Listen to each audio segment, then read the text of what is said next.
Balabha Girivardhari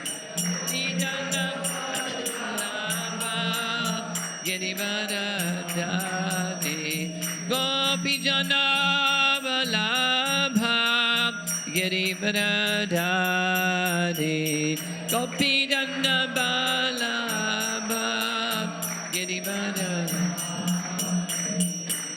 Jasodanandana Brajajanaranjana Jasodanandana Brajajanaranjana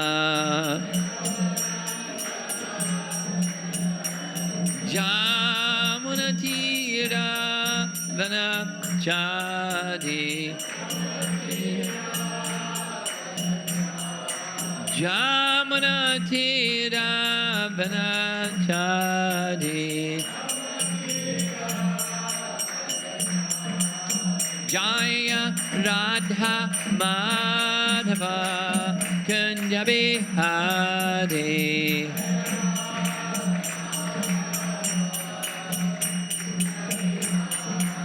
Jaya Radha Madhava Kunja Bihari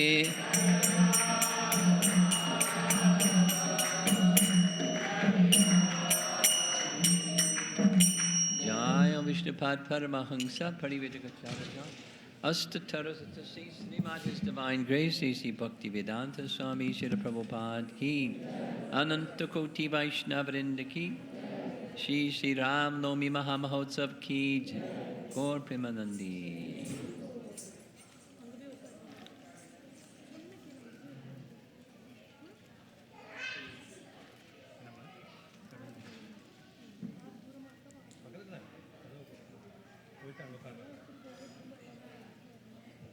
So this is Ram Nomi celebration part 2. As most of you, if not all of you know, the appearance day of Lord Ramachandra was earlier this week, or Tuesday of this past week. And because it came on a weekday, there's a public celebration for the appearance day of Lord Ramachandra. On the appearance day of Lord Ramachandra, I spent time discussing the wonderful pastime of his appearance, but he's already appeared. So I thought of speaking this evening on two things. One, perhaps with a little sensitivity to persons that may not be regular visitors at the temple. How many persons are kind of new visiting the Central New Jersey Temple? Okay. So,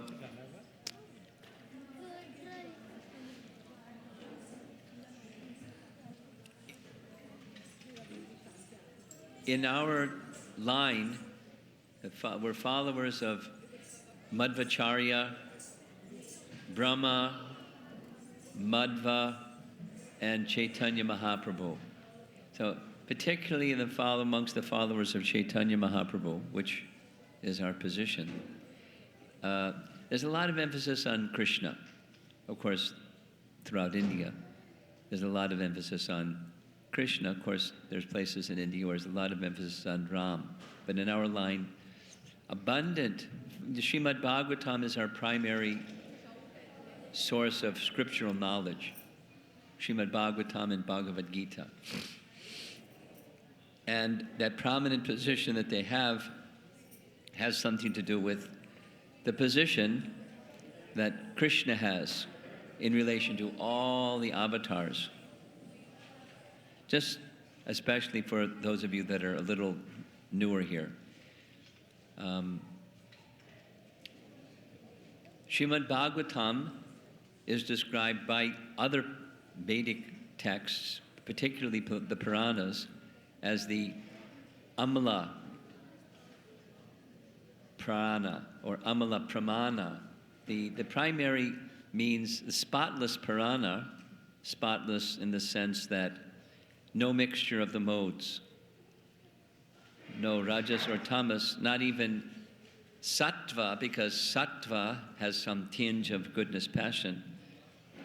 Anyway, Srimad Bhagavatam is the authority that we revere as the Supreme Court, the final authority in all spiritual topics. The statements of Srimad Bhagavatam for us are conclusive. So in the very beginning canto, part of Canto 1, there's a question by sages to Sutta Goswami. Sutta Goswami is the son of the primary person in charge of all the Puranas when Vyasadeva compiled the Vedas. He entrusted that to one of his followers. And Sutta Goswami is his son. Romaharshan, son is Sutta. Sutta means son. So Sutta Goswami, when asked by the sages of Naimisharanya, please describe the forms of the Lord as they appear in this world, the avatars. So he begins by describing the Purusha avatars, that's the forms of the Lord that take charge of creation, and then the various forms of the Lord that appear within the creation.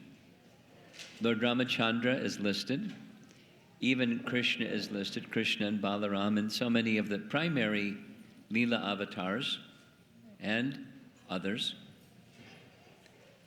And then the summation says, of all these different forms of the Lord that have appeared in the world, one of them is the source of all of them.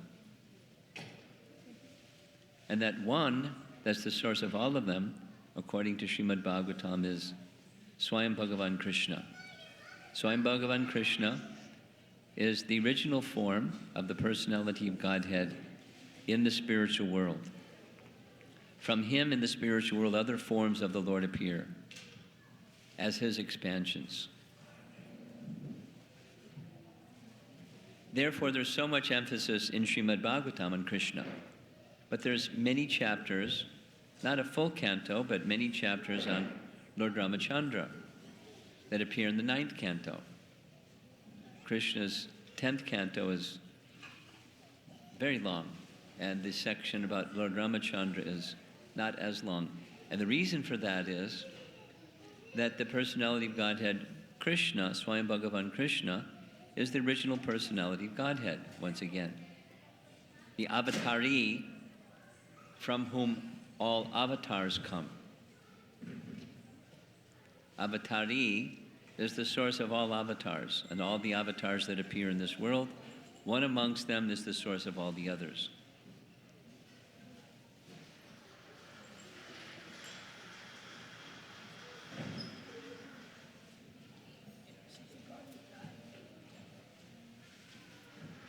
Shri Shri Radha Shama Sundara Ki Jai.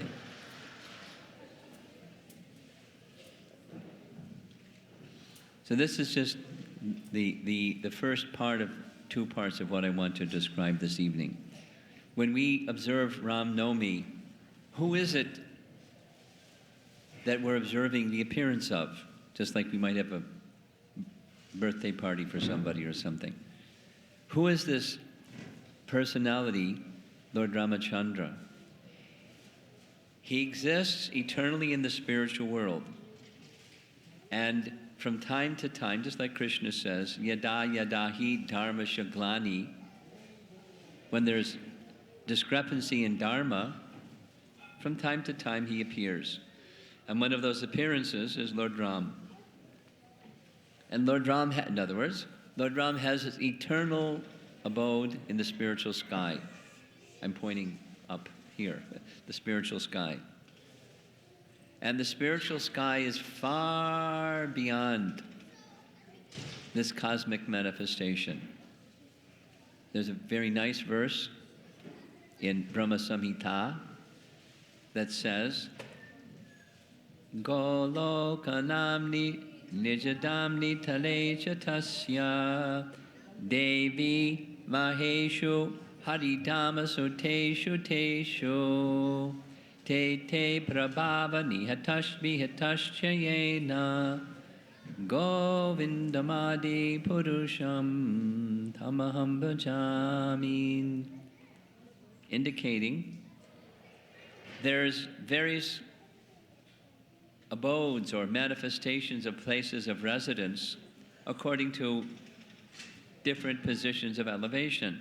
The first one on the list is Devi Dham. That's where we are. The abode of Devi, or the kingdom of the cosmic manifestation.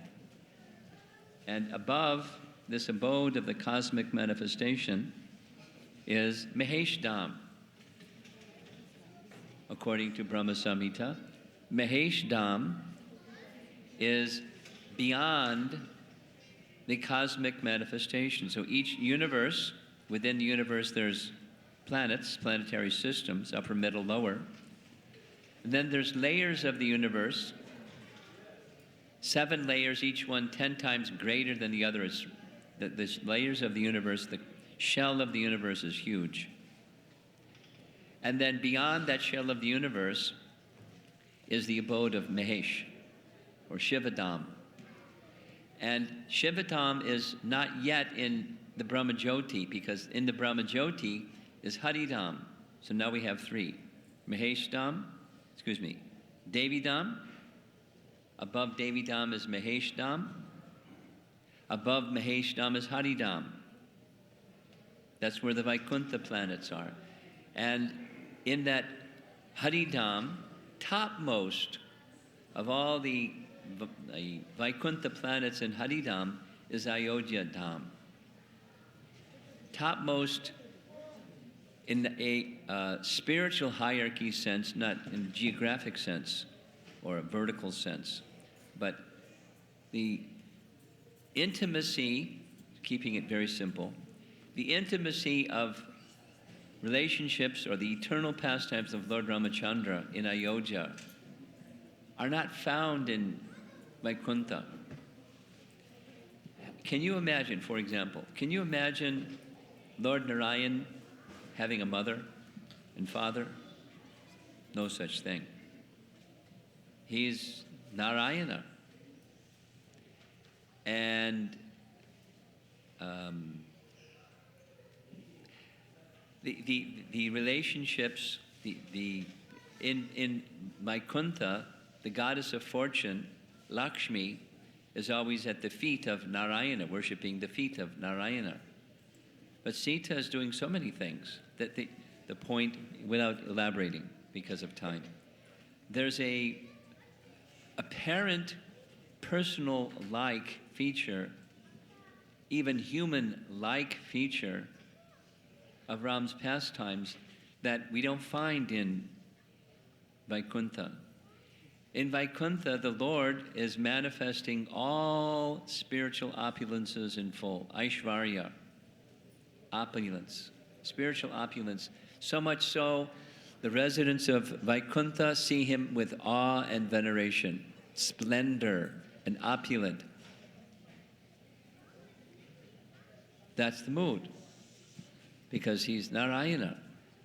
And in that same realm is Ayodhya, where he's revered as the personality of Godhead. At the same time, the personality of Godhead has a mother and father, etc. He has a wife who's by his side and not at his feet, and enjoys things that Lakshmi, we won't see her doing.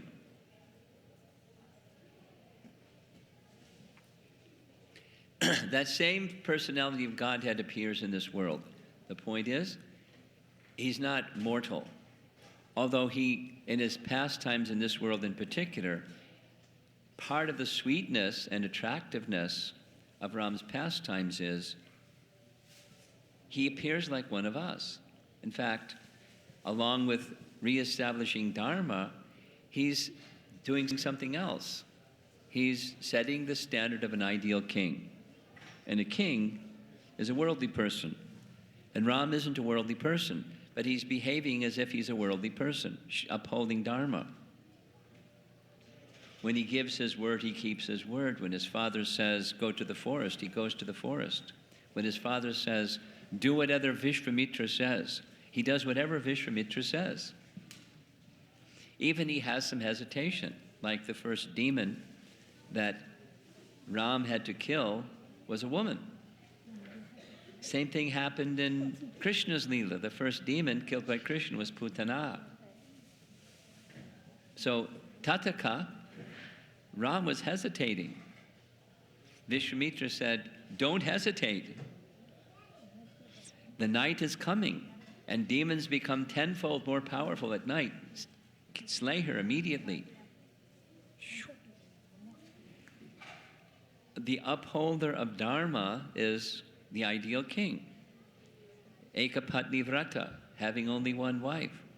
A king may have more than one wife, but this is, etc. The emblem of virtue, the emblem of integrity to the principles of Dharma at any cost, even the cost of his own happiness, even at the happiness of his beloved Sita, upholding Dharma, the ideal person. Now, within that ideal person behavior or example setting, there's exchanges of love that is the exquisite feature of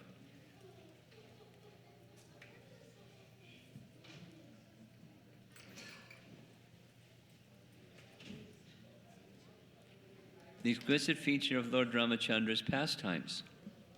It's the sweetness of his exchanges with his devotees. Say the same thing one more time in a different way. Krishna says in one verse in Bhagavad Gita that avajananti mam mudha manushim tanamashratam. Mudha is not a complimentary word, it's the opposite, it's derogatory. Mudha means fool.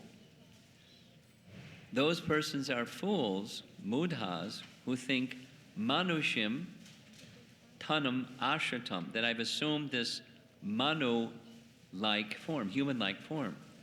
Foolish people think I've assumed this form. Param bhavam ajananto. They don't know my parabhavam.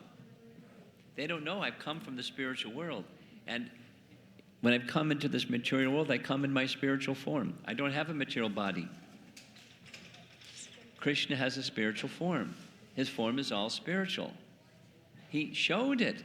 And still foolish people say otherwise. He showed it in so many ways. For example, when Krishna appeared in the prison house of Kamsa, he first appeared in his form of Narayana, or Vasudeva Krishna, with his four arms and the symbols of Vishnu.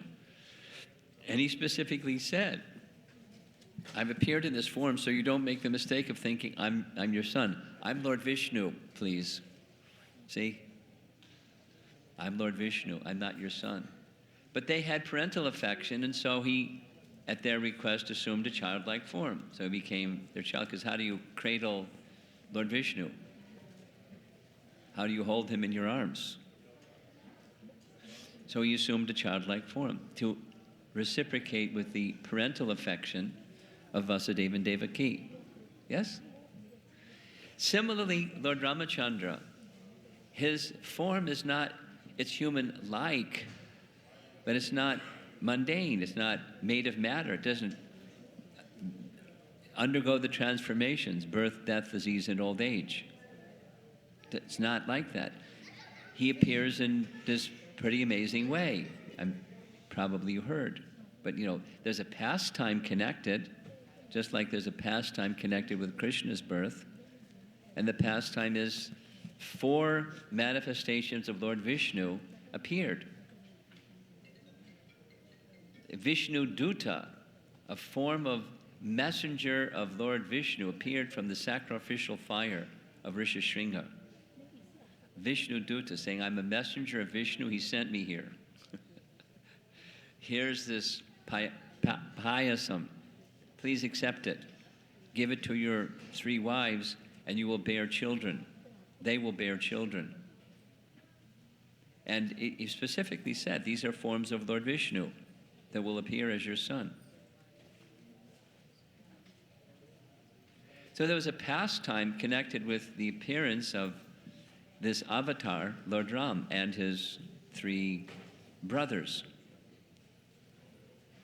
And these same 4 are in the spiritual world. And they appear in this world for the same reason that Krishna says from time to time he appears.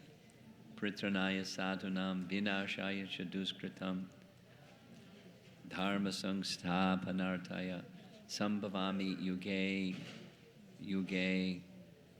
So in Treta Yuga he appeared to do those things. Reciprocate with the devotees, annihilate the miscreants, and by his own standard set the example of Dharma. So this first point of 2 is when we're honoring Lord Ramachandra, it's not just ritual or conventional. It's the personality of Godhead.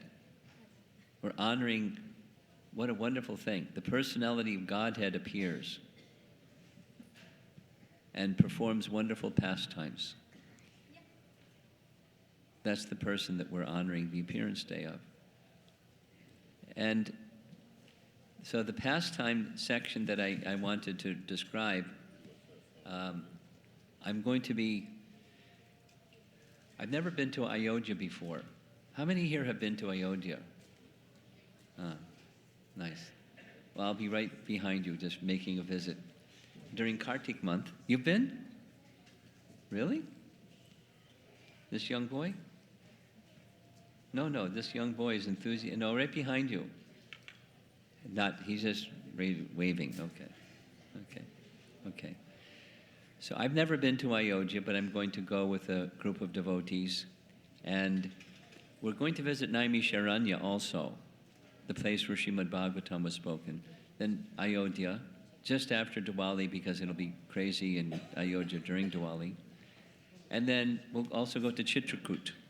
We're probably going to make a stop at the same place where Ram and Sita and Lakshman crossed the river with the forest-dwelling king. So, and after Chitrakoot comes when Ram enters deeper into the Dandakaranya forest. So that's where I'm going to begin, because those other pastimes I'm going to be right at the location. It's really, really wonderful. Speaking about the pastimes of the Lord, where he performed those pastimes, there's something very nice about it. I'm just sharing. This past Kartik, I went to Dwarka. I had never been to Dwarka before. And it was so nice, not just visiting the places, but speaking of the Lord's pastimes performed in those places. And the various, not only Dwarka, but other places where he went. Prabhas and other places. And in those places describing the Lord's pastimes, where Balaram married Revati, and all those wonderful pastimes, and the places of those pastimes. So we're going to Ayodhya and Chitrakoot and some other places on the way. So after, I'll speak those pastimes when we're there. After Bharat tries his sincere best to get Ram to come back, and this appeal, that appeal, the other appeal didn't work. Ram is upholder of the word of his father. How can we, there's nothing more important to us than that. Who cares who rules the kingdom? Let us uphold the word of our father. So, carrying the sandals of Ram on his head, he goes back and rules the kingdom, worshiping the shoes, the sandals of Lord Ramachandra until he returns after his 14 years of exile, living like Ram lives on the ground instead of in the palace outside the city, but ruling the kingdom. So then Ram leaves Chitrakoot and enters deeper into the Dandak forest. That's where I'm going to begin narrating. Because there's a very nice lesson.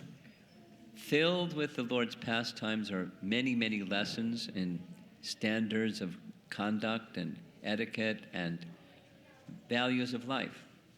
You all know this, but just saying it anyways. Something that I've appreciated from reading of Ramayana again and again is it has a very natural effect of placing the value of living by virtue and character very high. What young people growing up today are experiencing is not that. Something else. They call it action movies. I won't go there. I'll make one comment. One devotee teaching a devotee teaching an English class, English literature class, an English composition class, was having an assignment at a this is a devotee, Prabhupada disciple devotee, at a Catholic school, just, to entertain. Ladies back there, could you be quiet? You can hear your chatter. It's too disturbing. Thank you.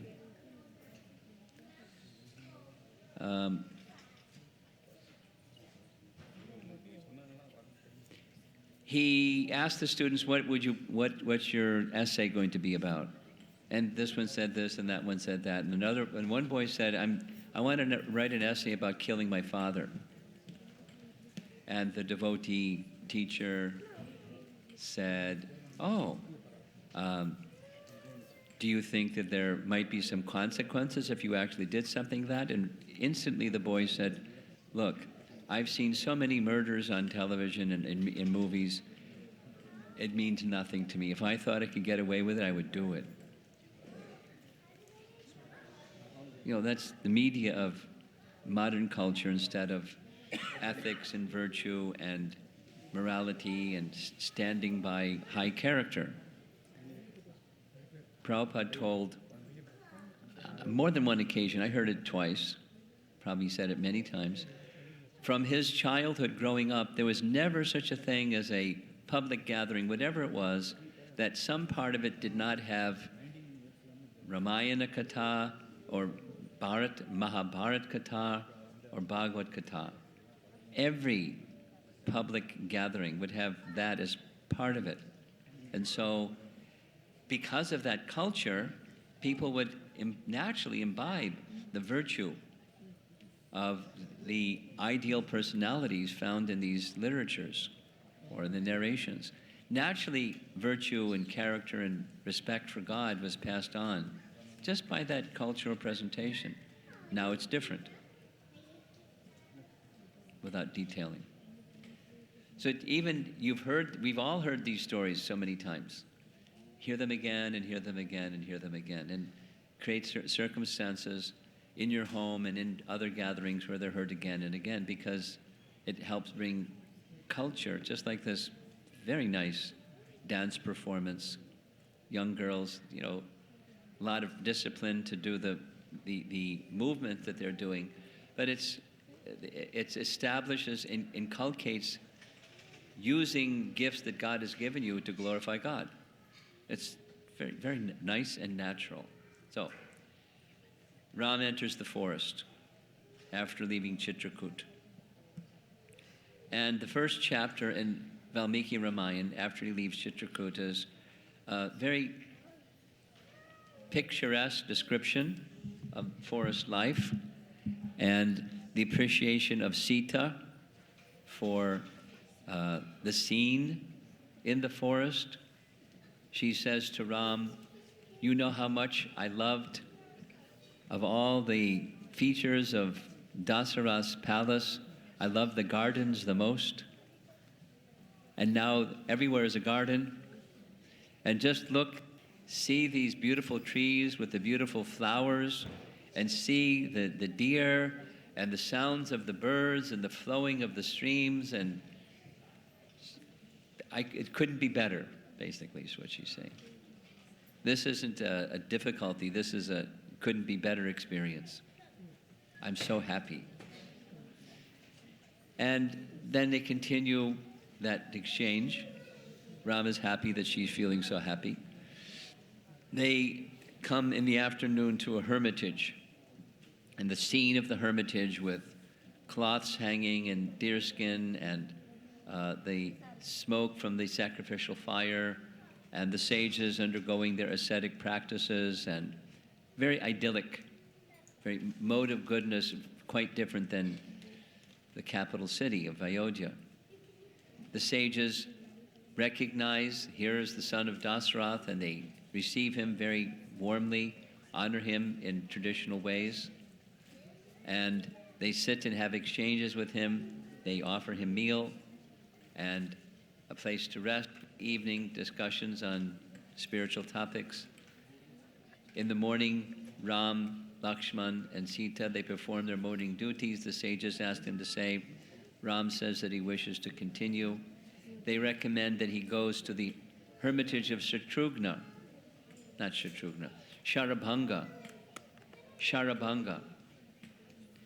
So they give the direction how to get to Sharabhanga's ashram. And as they're walking through the forest, in a distance, a scene is depicted where there's a sage standing with a celestial being, and behind the celestial being is a chariot and hundreds of other attendants in the area. Ram says to Lakshman, this may be a Rakshasa trick. You stay here and guard Sita. I'm going to go forward and see what's there. And as the sage and this celestial being are speaking, the celestial being turns and sees Ram coming, and then quickly gets on his chariot and departs. And so do the others. They just practically disappear. So Ram continues and approaches the sage, who immediately comes to greet Ram. And in the exchange of who's who, I understand that you're the Lord Ramachandra, the son of Dasarath, and you've come to the forest. So Ram asked, who was that other person? He said, the other person was Lord Indra. And Lord Indra had come to invite me to come to Lord Brahma's abode, to Brahmaloka. But I said, no, thank you, because I knew that you would be coming. And I wanted, rather than receive this benediction from Indra, I wanted to greet you, and that be the perfection of my life. And when I told, when Indra saw you coming, he said to me, I have to go now. Now is not the time for an exchange between myself and Ram. That will come later. So we didn't even stick around, although he saw Lord Ramachandra. Somehow he knew the script. It was going to happen later, that they would have some exchange, and it did. So Sharabhanga said to Lord Ram, I've undergone austerities and penances for my whole life, and I wish to bestow all of that spiritual merit, that whatever I've gained, to you.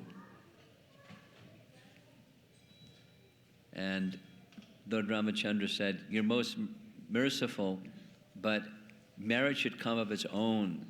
And so you receive that merit and you take benefit from that merit yourself. Let us go to your ashram. So they went to the ashram, they were received. Sharabhanga, after having Lord Ram received very nicely, he said, now that I have had your association, I wish to return to the heavenly realm. And he lit a sacrificial fire, performed the Vedic mantras, entered into the fire, and this celestial being rose from the fire, heading towards the heavens.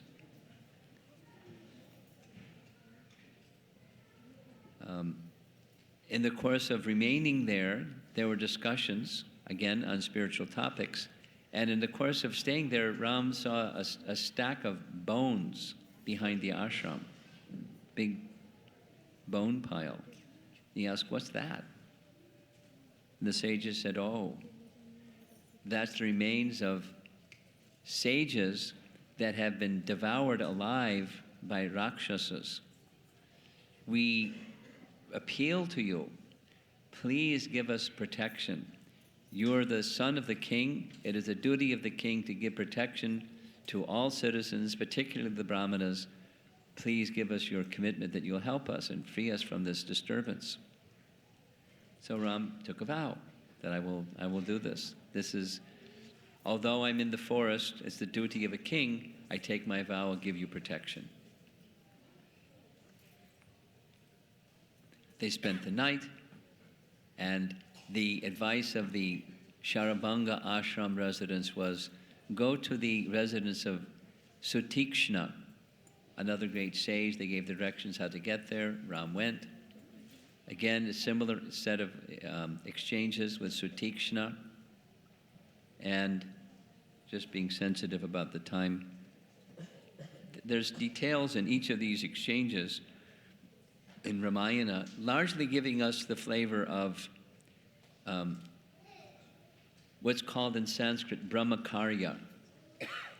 Brahmakarya means mutual respect between the Brahmana and the Kshatriya, because Lord Ramachandra, he's the personality of Godhead, but he's in the role of a king. So in the exchange between an ideal king and an ideal Brahmana, there's mutual respect. One respects the other, and the other respects the one, and there's not, I'm higher, you're lesser, or something. It's just mutual respect and wish to support and serve one another. So this is the type of exchange that goes on. And in simple life, whatever they had, that's what they offered. And there wasn't an expectation of anything else, of just the exchange of greetings, kind words, water, simple roots and fruits and whatever is in the forest available, and hospitality, and discussing spiritual topics. Then the next day, when it's time to leave, they're entering into the forest more deeply, and they see some strange things in this section of the forest that they're passing, where there's no peaceful animals, and trees seem to be fallen over, and disruption like anything. So they see inauspicious signs.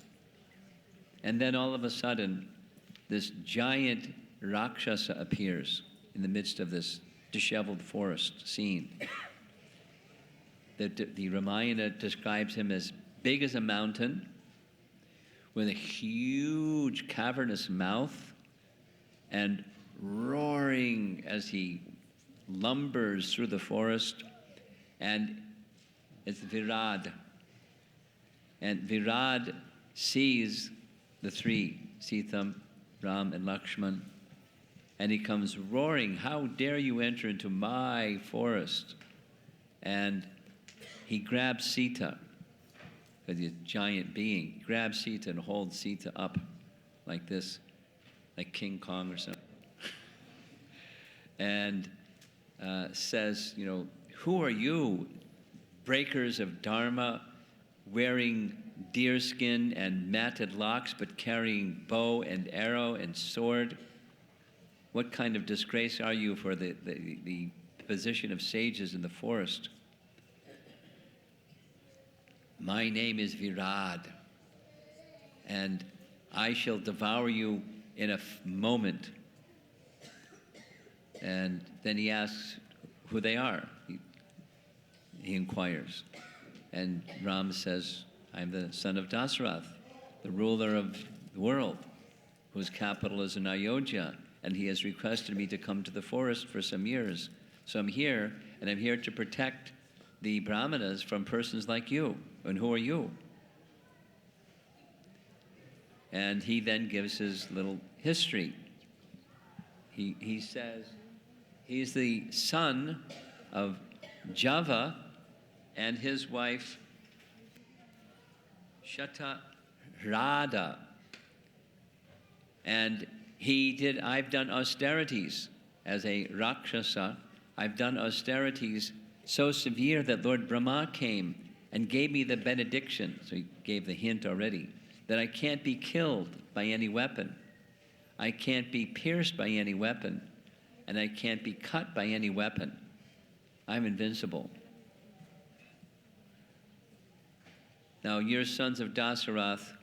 I'll let you live, be gone with you. Otherwise, you'll have to die in the battlefield, and I'll just keep Sita as my wife.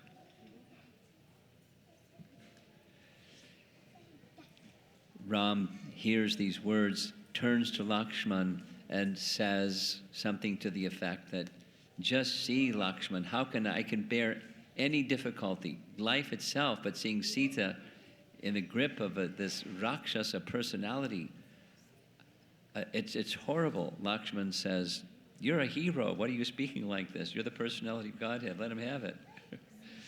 Destroy this demon. So many arrows are shot by Ram.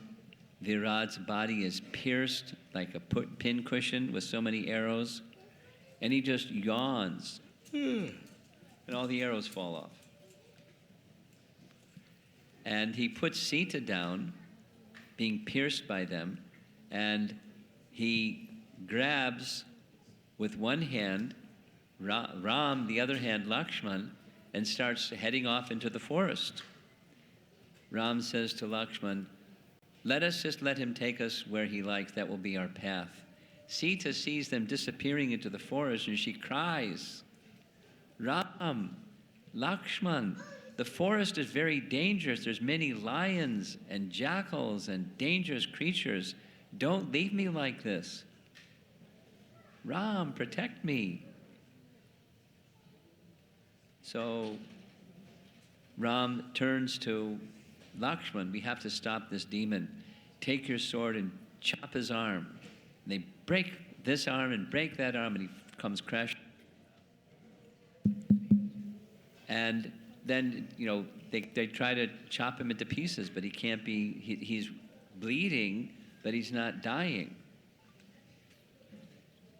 So then Ram recalls his words that he got this benediction from Lord Brahma. And so to kill him, we'll have to bury him alive. I'll hold him down. You dig a hole.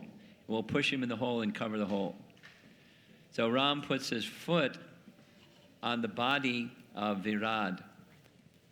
By Ram placing his foot on the body of Virat, the curse that he was cursed by becomes relieved. And then he says, Lord Ramachandra, the personality of Godhead, I wasn't able to understand you because I was covered by this curse, but by the touch of your foot on my body, the curse is now gone.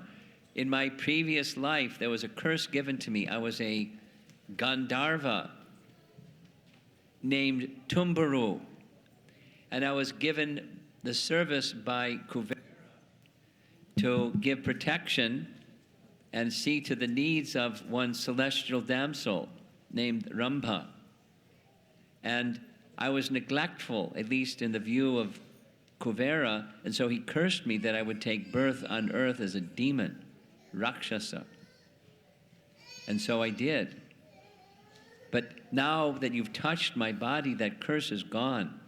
Please hurry, bury me, so I can give up this body, and then I can return to my position in the celestial realm.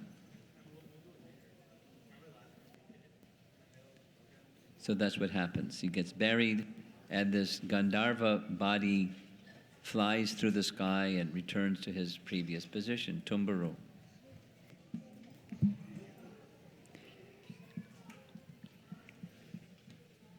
The three, Ram, Lakshman, and Sita, continue in the forest, and Sita expresses some concern. And her concern is expressed in the following way. She says, you're my Lord and Master, and what I want to say is only because of my affection and love for you. So please hear me out. Even a person of great virtue, there's no question you're a person of great virtue, but even a person of great virtue, this is the lesson, can be corrupted by three things. One, coveting the association of another man's wife.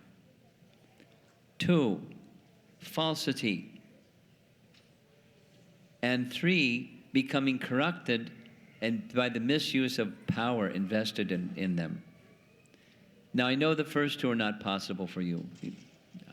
You're my beloved husband. I know your nature. Your fidelity is unassailable. And as far as truth, look what you're doing. You're in the forest just to hold the word of your father. There's not the possibility for you to utter or indulge in the absence of truthfulness. But this other situation is something else. You've taken a vow that you're going to destroy the sages, to destroy the Rakshasas. But they've not done anything to you.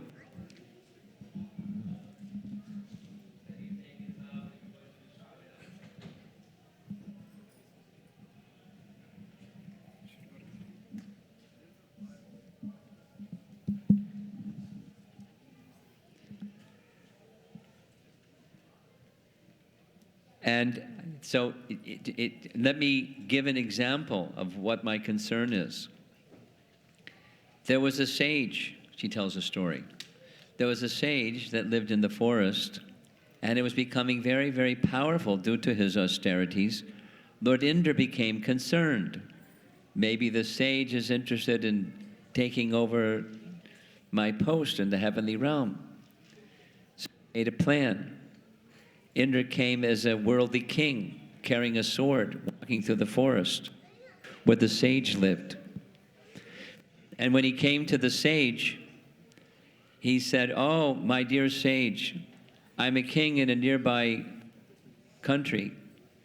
And while I'm here in the forest, I brought this sword, but I don't need to carry it. Can I just leave it with you? I'll come back and get it later. Just keep it safe." So the sage says, "Sure. Just leave it over there."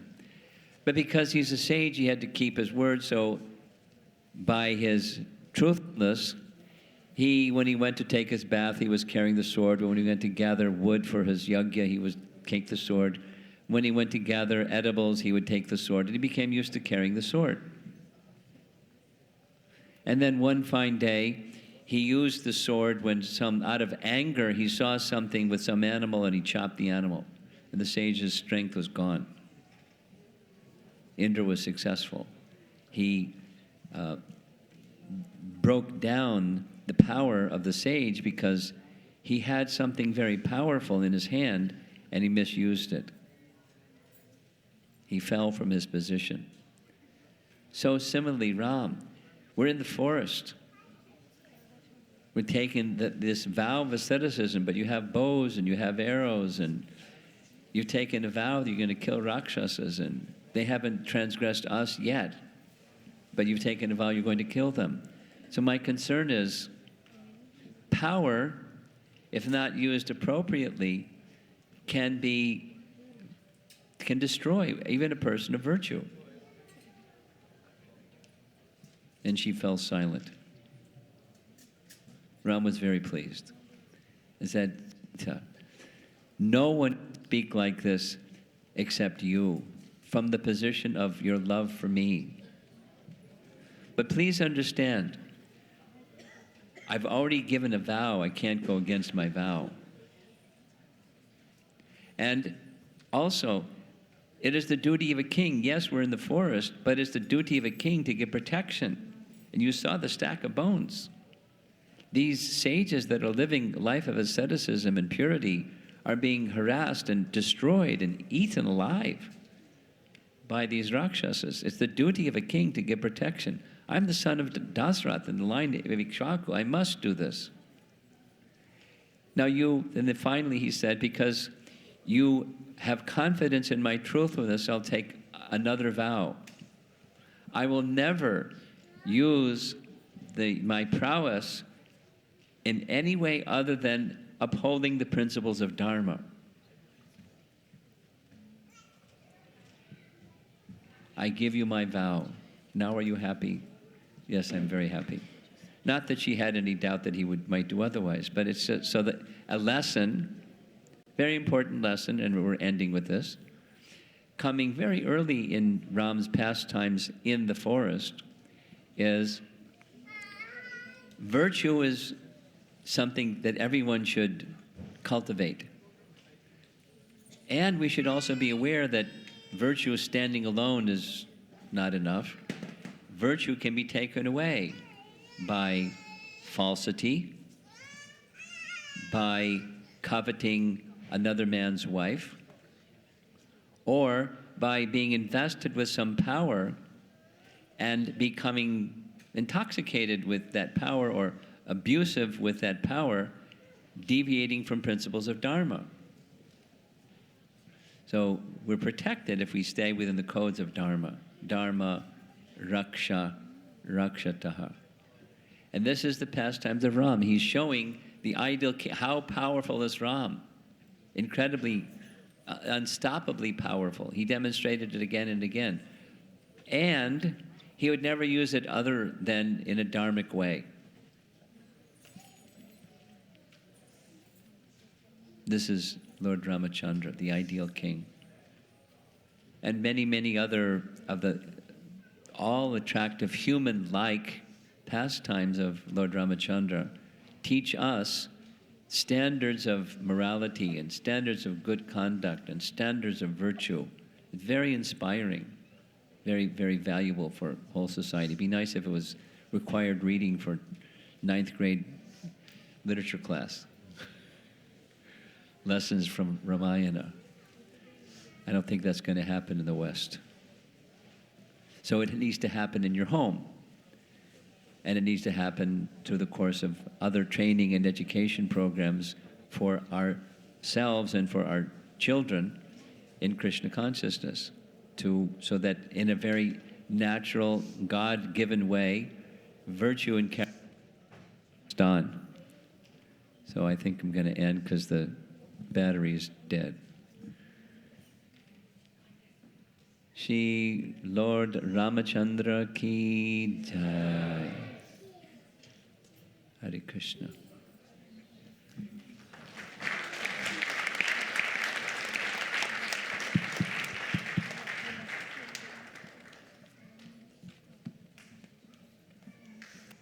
We started a little late, so we ended a little late. I hope that's okay. Hare Krishna. So let's thank His Holiness Romapada Maharaj with a loud Hari Bol, Hari Bol, Hari Bol. Now we are going to have Aarti, and immediately after Aarti is